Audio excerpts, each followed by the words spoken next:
معززین شہر، حاضرین مجلس، میرے بزرگوں اور دوستوں،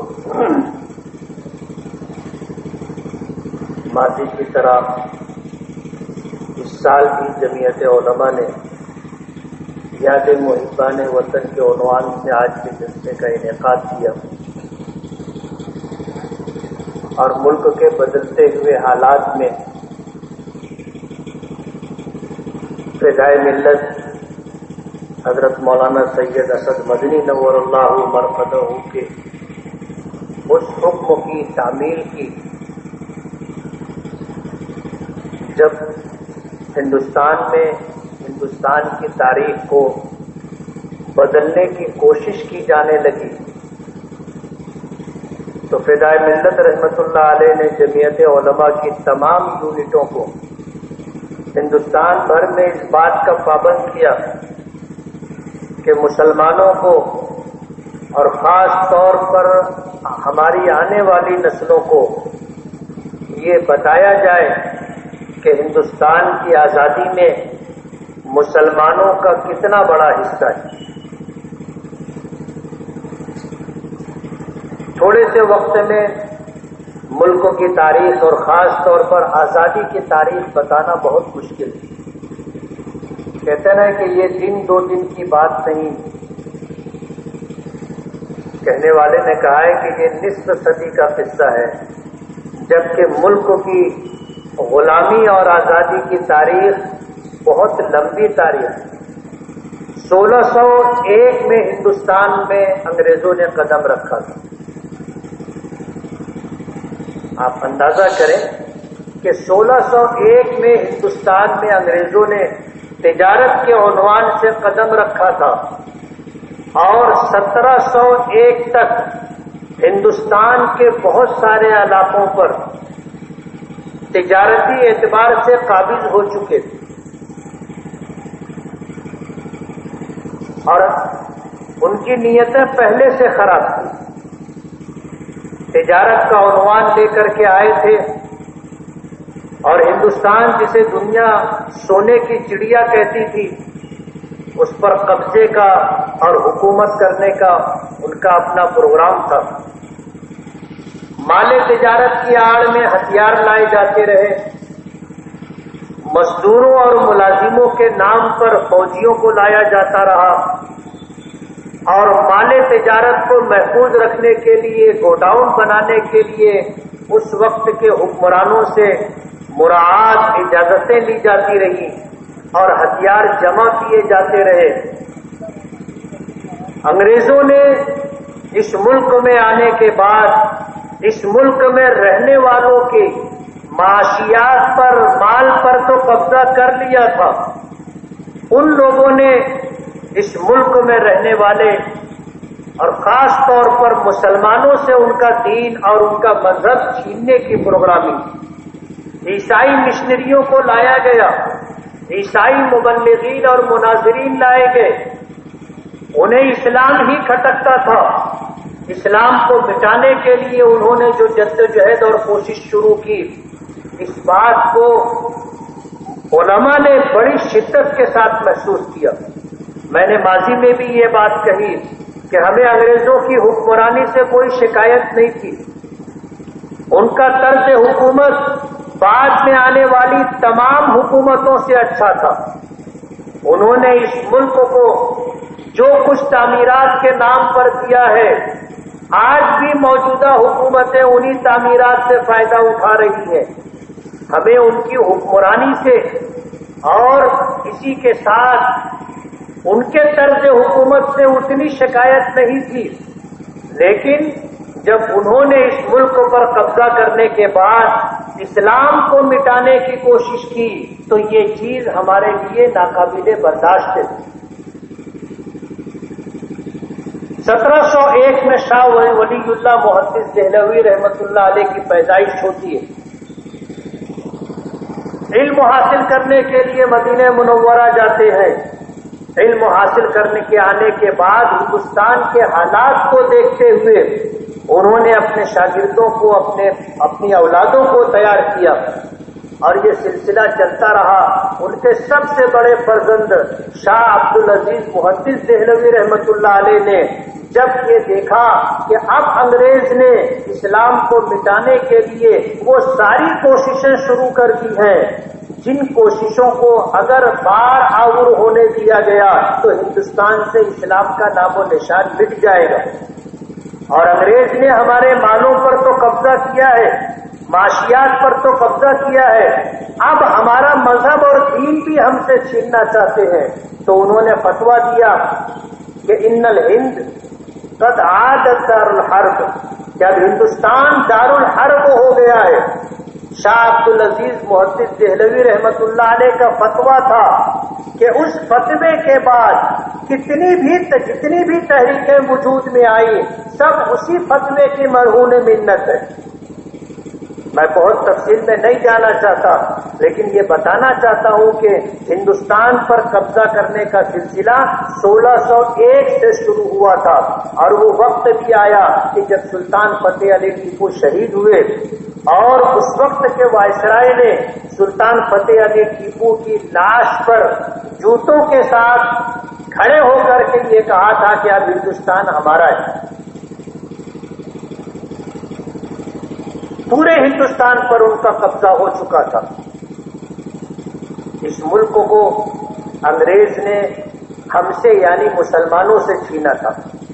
بنگال میں نواب سراج الدولہ کی حکومت تھی اور ساؤتھ انڈیا میں سلطان فتح علی ٹیپو کی حکومت تھی، اور درمیان میں مغل حکمراں اور بہت سارے نواب تھے جن سے حکومتیں چھینی گئی.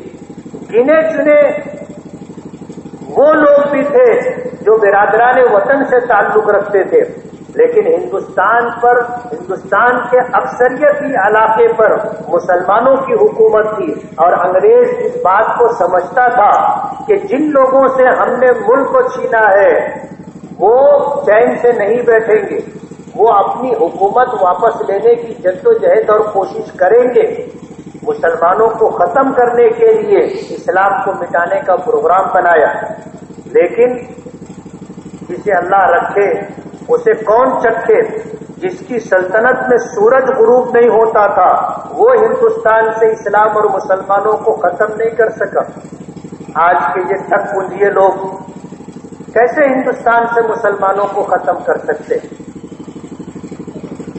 اسلام اور ایمان ایک ایسی طاقت ہے کہ اگر واقعی کسی شخص میں ایمان کامل موجود ہو تو اس سے دنیا کی کوئی بھی طاقت وہ نہ چاہے تو اس سے کچھ چھین نہیں سکتی. حضرت علی رضی اللہ تعالی عنہ کا میدان جنگ کا وہ مقولہ جو تاریخ میں آج بھی موجود ہے کہ جب مقابلے کے لیے آئے تھے تو اس وقت انہوں نے دعوت مبارکت دینے والے کے سامنے جا کر کے یہ کہا تھا کہ میں وہ شخص ہوں جسے موت زندگی سے زیادہ پیاری. اب ظاہر بات ہے جو آدمی مرنے کے لیے تیار ہو اسے کسی بھی چیز سے ڈرایا نہیں جا سکتا. اور ایمان اور اسلام وہ طاقت ہے کہ جو ہمیں یہ پیغام دیتا ہے کہ اگر اپنے حقوق کی بقا حفاظت کے لیے ہمیں لڑنا پڑے اور لڑ کر کے ہم جی گئے تو ہم غازی، اور اگر کام آ گئے تو ہم شہید. ہمارے تو دونوں ہاتھ میں لڈو. ہمارا ایمان ہے کہ نہ کوئی وقت سے پہلے جان دے سکتا ہے اور نہ کوئی وقت پورا ہونے کے بعد ایک سانس ہمیں دے سکتا ہے. ملک کے بدلتے ہوئے حالات میں جمعیت علماء نے اپنے اکابرین اور بزرگوں کے حکم پر 15 اگست کو یاد محبان وطن کے عنوان سے اس طرح کے پروگرام کا انعقاد ماضی میں کیا تھا. یہ پروگرام بھی اسی سلسلے کی ایک کڑی. میں جمعیت علماء کی طرف سے آپ سبھی حضرات کا بہت بہت شکر گزار ہوں کہ آپ حضرات نے وقت کی ضرورت کو محسوس کیا اور اپنا وقت فارغ کر کے آپ آئے اور ہندوستان کی آزادی کے لیے ہمارے علماء نے، مسلم مجاہدین اور رہنماؤں نے جو قربانیاں دی ہیں تھوڑے سے وقت میں بہت مختصر انداز تو اس کو آپ نے سنا. میں آپ سے یہ کہنا چاہوں گا کہ صرف آدھے پون گھنٹے کی تقریر سے دیش کی آزادی کی تاریخ سے آپ واقف نہیں ہو سکتے. آپ کو دیش کی آزادی کی تاریخ پڑھنی ہوگی. آپ خود پڑھیے اور اپنی آنے والی نسلوں کو بھی یہ پیغام پہنچائیے، ان کو بھی پڑھوائیے دیش کی آزادی کی تاریخ، تاکہ انہیں معلوم ہو کہ اس ملک میں ہم کرایہ دار نہیں، اس ملک میں ہم برابر کے حصے دار ہیں. اس ملک کی آزادی کے لیے مسلم علماء نے، مسلم مجاہدین اور رہنماؤں نے جتنا خون بہایا ہے دوسری قوموں نے اتنا پسینہ بھی نہیں بہایا. 57,000 سے زائد علماء کو پھانسی پر لٹکایا گیا. ابھی آپ نے سنا کہ دلی جیسے شہر میں کوئی مسئلہ بتانے والا شخص نہیں ملتا تھا، کوئی نماز جنازہ پڑھانے کے لیے عالم ملتا نہیں تھا. ایسے حالات انگریزوں نے پیدا کر دیے تھے. لیکن کہتے ہیں نا کہ اتقوا بفراست المؤمن فإنه ينظر بنور اللہ. بار بار کی مقابلہ آرائی اور جنگ میں اسباب اور وسائل کی کمی کی وجہ سے اور اللہ کی حکمت و مصلحت کے پیش نظر شکست ہوتی رہی. تو پھر 1866 میں حضرت مولانا محمد قاسم صاحب نانوتوی، عابد دیوبندی اور دیگر علماء کرام نے دارالعلوم دیوبند کی بنیاد ڈالی. چھتا مسجد میں انار کے درخت کے نیچے ملا محمود اپنے ایک شاگرد محمود الحسن کو لے کر کے انہوں نے تعلیمی سلسلہ شروع کیا تھا.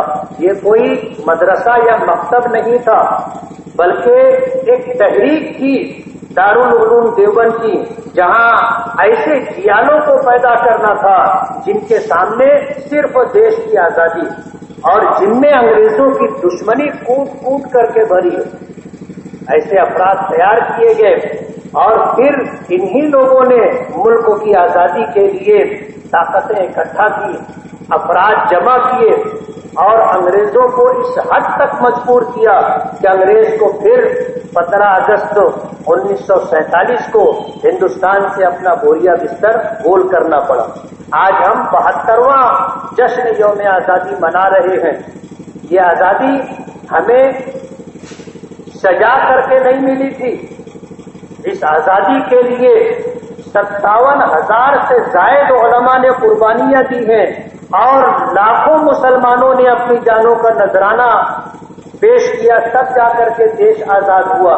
اب دیش آزاد ہو جانے کے بعد حالات کچھ اس طرح کے ہیں کہ ملک میں آزادی کی تاریخ اس طرح بدلی جا رہی ہے کہ جیسے دیش کی آزادی کے لیے مسلمانوں نے کچھ بھی قربانی نہیں، کہیں ان کا نام نہیں آتا. دلی کے لال قلعے سے جب تقریر کی جاتی ہے تو کسی مسلم مجاہد کا نام نہیں لیا جاتا. مولانا ابوالکلام آزاد کا نام لیا جاتا تھا. جب واجپئی نے تقریر کی تو وہ نام بھی ختم ہو گیا. تو اس وقت مولانا سید اسد مدنی نور اللہ مرقدہ نے 15 اگست کو یاد محبان وطن کے عنوان سے اس طرح کے پروگرام کی تاکید کی تھی. تمام یونٹوں کو اس بات کا پابند کیا تھا. آج تک ہم اسی سلسلے پر ان کے دیے ہوئے حکموں کے پابند ہیں اور اسی سلسلے کی یہ کڑی آج کی ہے. آپ سے میری یہ گزارش ہے کہ گھنٹے آدھے گھنٹے میں دیش کی آزادی نہ سنی جا سکتی ہے نہ سنائی جا سکتی ہے. دیش کی آزادی کے لیے مسلم مجاہدین کی قربانیوں کو سمجھنے اور یاد رکھنے کے لیے آپ کو آزادی کی تاریخ خود پڑھنی ہوگی اور لوگوں کو پڑھوانی ہوگی، تاکہ ہمیں یہ پتہ چلے کہ ہندوستان کی آزادی کے لیے ہمارا علماء کا، مسلم مجاہدین کا کیا حصہ رہا ہے. اللہ تعالی ہمیں اپنے سلیم اور فہم سلیم عطا فرمائے اور ملک کے بدلتے ہوئے حالات میں ملک کی حفاظت کے اللہ اسباب پیدا فرمائے. خاص طور پر اسلام اور مسلمانوں کی بقا اور تحفظ کے لیے اللہ پاک غیب سے انتظام فرمائے. وآخر دعوانا الحمدللہ رب العالمین.